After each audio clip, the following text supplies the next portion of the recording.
In the past week, we have been talking and thinking about what is social network analysis and how SNA could be used in education and social sciences in general. We're going to revisit those two questions, those two central questions throughout this course.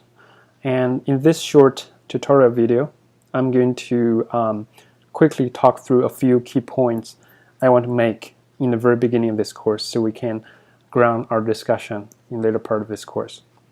So to begin with, I want to ask the question of what do you think? What's the first thing that comes to your mind when people mention SNA to you? And I would expect many different kinds of responses because many people understand SNA very differently depending on their entry point to this kind of this area or this field. For example, it could be something like this visualization of a network, and that's because first of all, people like diagrams, and people especially like beautiful diagrams that's beautifully laid out. And what's I think more important is in social analysis, visualization is a big piece of it because, for example, this visualization can tell a lot about how this network could function. For example, there is a cluster of people right here, and there are some central actors or influential actors in this network who might be bridging different kind of cliques together.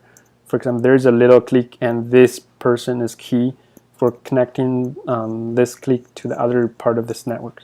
So just based on visualization, we can tell a lot about how this network could function. And so that makes sense for many people to think about this visualization when they first heard about SNA. And another possible response when people were asked about social network analysis could be a list of measures. For example, there are specific social network analysis measures like density, centrality, structure equivalence, distance, reachability, and so on. So when people are using those terms more and more, and they are getting used to thinking about social network analysis as a very quantitatively situated methodology for understanding or examining some kind of social phenomenon. So it makes sense for them to think about those measures or terms when people ask about social network analysis. Or just like I mentioned, people could think about social network analysis as a systematic approach of understanding a phenomenon.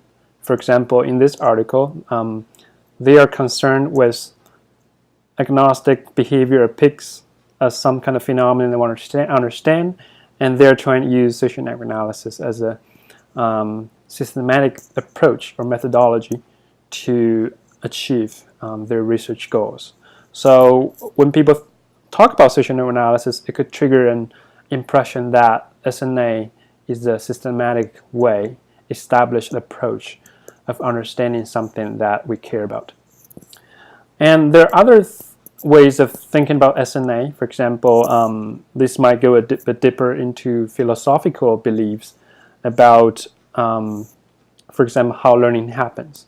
And for example, the learning theory of connectivism proposed by Simmons and Downs a while ago, they were trying to make an argument that when learning happens, it's not about personal knowledge or personal beliefs. It's more about creating connections between different kind of information and different people. So what's important for them is the connection themselves instead of the nodes. That makes social network analysis even more powerful in their framework. And so when you're thinking about social network analysis, if you're coming from a very connectivism point of view, you will ground your understanding of this methodology even deeper into your theoretical beliefs or the way you pursue the world itself.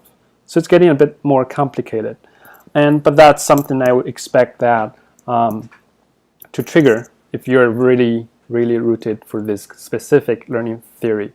And there might be some other kind of theory also that attracts you and will inform the way you describe or the way you interpret social network analysis. So those could be very different kind of responses when I can imagine people would provide when they're asked about what is social network analysis. And for this course, because we are starting, and this week you're going to read a bunch of read some chapters about social network analysis, and you'll be introduced to a few key terms and key concepts. Not a few, many key concepts related to SNA. Here, I want to lay a kind of framework for us to think about social network analysis, and I'm borrowing a framework that we use in a different course, a research methodology course we're right now going through. And in this course, we talk about educational research, and we talk about there are 3 different levels of consideration when we are coming to think about educational research. And there are philosophical understanding, there are methodological concerns, and there are the small m, we call it as methods or techniques level of concerns. And as educational researchers, we want to pay attention to those different levels of thoughts, even though we're not, in most cases, we're not philosophers. But it's important for us to start thinking and to be more explicit when we dive into a specific methodology, so that we know there is certain philosophical grounding of that methodology that we need to be aware of. So that's the motivation of me of doing this. And so in this week's reading, you'll be reading actually something related to those things, even though the book itself didn't really use this framework to frame the argument. But from the beginning of the philosophical level, you can imagine it's very high level, and it's concerned with how we understand this world. We call it worldviews, and some other people might call it paradigms, and it could be philosophical beliefs, those kind of things. But basically, it's a matter of what constitutes reality, which is basically it's a concern of ontology, a branch of philosophy, and also how a person would be how the person would come to understand the reality. So this is about epistemology. So these levels, as a researcher, we want to be clear about what we believe as reality, and how and what we understand of somebody who wants to understand reality, and how does that work. So philosopher has been working on that a lot in thousands of years, and we don't want to really dive into this.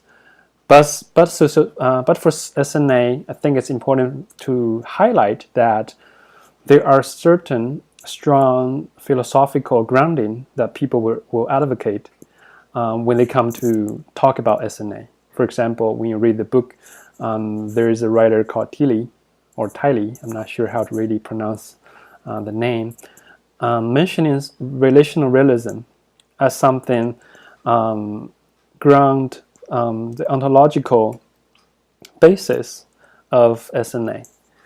Because in many earlier research, for example in sociology, when they try to understand the society, they might enter from understand individuals.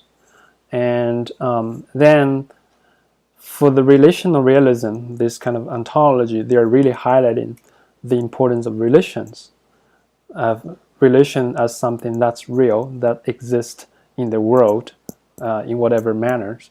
That matters a lot, and even more than individuals. That's basic units of the society. So they may argue that the unit of analysis in sociology or any kind of research on society should be concerned with the relation between people instead of the people themselves. So those are very kind of specific philosophical understanding that influence people's view of the world, and will definitely influence the way they are going to research about their world. And so that's very brief overview. And you might come to understand that for different people using SNA, they don't necessarily share the same worldview. So they could be coming from a purely positivist view of the world. For example, they want to use SNA to measure something that they think exists, and they don't really want to deal with other kind of philosophical school of thought at all. So that's totally fine, and please you can expect that when you're reading about articles in the near future of this course. And when we come to the second level of methodology, which I think is a major concern for this course, because this is a course designed to actually guide us to think about SNA and to apply SNA in your work, no matter it's practice or research. And this is actually what we're going to study a lot about. And the big M part is, as I mentioned, a systematic way of applying a set of techniques to examine or investigate concerned phenomenon that we care about. And if we go below that big M level, we come to the smaller M level. And this could be, in my opinion, could be the visualization we just saw. It could be those terminology, right, we just mentioned.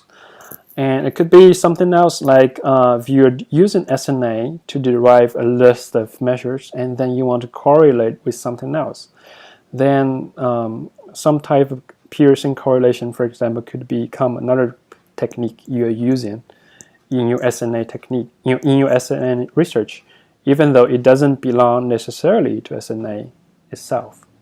So on the very bottom level of this framework, it's mostly concerned with very technical details of, for example, collecting data, transforming data, cleaning data, analyzing data, especially analyzing data from SNA perspective, or doing some additional analysis that's beyond SNA to help you understand the phenomenon you're concerned with. So I hope this talking through these levels would be helpful for us to think a bit more about SNA and what it is, and how there could be multiple interpretation of SNA that you will encounter when you're reading about it, and how would you position yourself in this course, and how would you really pursue your goals in this course when we're talking about SNA.